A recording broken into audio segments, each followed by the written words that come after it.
2013 yıl Yaponiyada açılgan qurultay jarayonida Louisa degan bir ayol, Amerikadagi ayol. Bu xotin endi shu Uyg'ur davosida boshdan oxir bor. Nima rol o'ynaydi? Bu Rabia onamizdan so'raymiz buni. U ayol qo'llarimizga tayyorlab kelgan xotir buyumlarini tutqizib, sizni orqa safga chekinishga undagan. Ham besim qilgan. Ya'ni siz yashnab qoldingiz, yoshlar o'tkazib bergan tarafdorlik degandek gaplar bilan besim qilgan. Ama bu yerdekiler, yani sizden etrafınızdakilerin güçlük narazılığı ve sizden qo'llashi bilan ular maqsadiga yetolmagan. Shu chaqdan tartiblar sizni chekindirishga uch qashqarlar maydonga sakrab chiqqan bo'ladi. Undaqda bu Louisa degan xotin kim? Bu nemishqa Uyg'urning davosida boshdan oxir bor? U hozirmi bor Uyg'ur davosida? Uning hozir o'ynayotgan roli nima? Hozir Uyg'ur kishilik huquq projektining kimmiş Uyg'urlar masalasini Amerika hükümetiga Aksarayga anlatıdığım en çok rol oynaydı. Hazır bizim kişilik hukuk projektimiz Louisa'nı ekerdi. Louisa eni deydiğini istifa verip çıkıp gitti. Menin iqtisadımını toxtatqa ayal olmuş şu. Endi şu vaxtı birinci qitimda iqtisadımını toxtatışda bu ayal meni istifa verip çıkışımını, Dünya Uyghur Kultini çekişim, iki teşkilat başlık buluşumunu kubul qilmaydiganligini dedi. Eni deymi dedi. Lekin hozirgi rahbarlar hemisi ikkidan uchinchi tashkilotga başladı. Hozir ularning pulini to'xtatdi. Meni shu vaqtida pulini to'xtatamiz ikki tashkilotga başliq bo'lsam degan.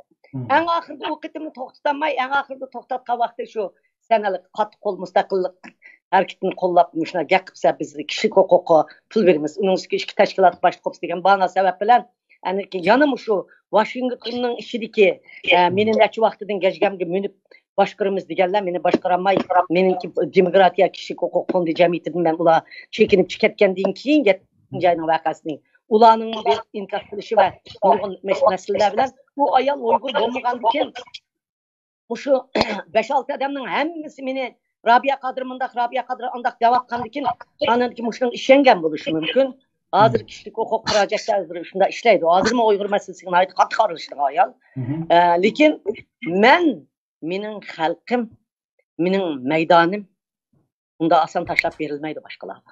Bolam, shuning men qirib ketgan bilan, qattiq zarba yegan bilan, iqtisodiy zarba yegan bilan, iqtisossiz qolgan bilan, odamsiz qolgan bilan mening irodam, mening axloqim, meningki menga turmuda shu men 6 yil yapqanda oldimdan otqini ipmangan yoshlarning, qizlarning, o'g'illarning Rabina qaldı degan ovozlari meni hargiz bu maydonni boshqalarga tashlab berishib qo'ymaydi.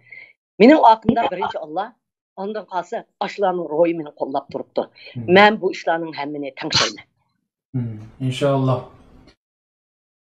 Endi bu ayolniki hozirgi pozitsiyasi nima Uyg'ur masalasi tutqaydi va ba'zilar deydiki bu shu Xitoyni demokratiyalashtirish yo'liga bog'lamoqchi Uyg'urlarni. Shu demokratiya kishilik huquqni tutadi ayol. Yani bu müstakillikka karşı bir ayol şundan mı? Karşı mı emas, arlaşmaydı. Arlaşmaydı. Karşı turduğun məhəbdə emas. Bunun karşı çıksamış Uygurlar öz başına karşı turdu. Bunda da çek, bunda da çek, bu olmaydı, bunda da çek, bu olmaydı. Həmisini qıldığını özümüz. Ha, tamam. Toda men bir gap qistirib qo'yay. Masalan degina biz bu Amerikaliklarni, sen mustaqillikni, bizning mustaqilligimizni qo'lla bizning mustaqilimiz so'zlar aşı deb bular majbur ishlatmaymiz. Bular o'zining sistem bo'yicha ishlatadi. Bu mustaqil ideyani bularga yetkazadigan biz. Faqat biz kim qo'yganda yandiradigan bularning kallasini o'zgartiradigan biz. Biz mustaqil deganda bular hamdan shuningga mang'idi. Biz hozir masalan Dünya Uyg'urning hozirgacha o'z taqdirini o'zi mustaqilligi ular Dünya Uyg'ur qo'shini men chiqdim yozmamlarni so'zlab o'tgandim. Ularning harakatchiligi mustaqillik harakati emas. Ularning harakati zulmga qarshi harakati. Xitoy demokratiyalariga o'xshash harakati. Masalan ular Nurg'iyada Jungo Kompartiyasi qarshi turimiz deydi. Ular mush gap aniqlik berolmaydi. Jungo Kompartiya qarshi degan nim degan gap? Shu zulmga qarshi degan gap. Ma tajovuzchi emas bularning ip ketib qolgan harakati. Bularning ip ketib qolgan harakati zulm qarshi harakat. Uyg'urlar boyada mustaqil deb so'zlab qo'ydi. Pardining kayni o'tganda, yo'q, biz mush Xitoyning mush o'z taqdirini o'z belgilash yo'li, mush Xitoyning hokimronligidagi bir erkinchilikni talab qilmish deb so'zlaydi. Shuning uchun bu ishni naydan farqlantirsak bo'ldi. Biz Bular bizning masalan Dünya Uyghur Qurti hozir bular Run, Rabimdam yetaklab bular dunyoga toniydigan pul, boylik shirkat qilib qo'ydi. Bular albatta hozir tonib ketganki nurg'un yerlar bularni taklif qildi. Bularning og'zidan anglaydi. Bular mustaqil degan ideyani mushunda to'xtamay degan vaqtida to'xtamay biz Uyg'urlar ashlab qo'ygan vaqtida andin Amerika bularni mustaqil ularga biz buni o'rgatamiz, andin ular mustaqil degan turdi. Biz masalani o'zimizdan izlaylik. Tüyde ufka gibi. Rahmet.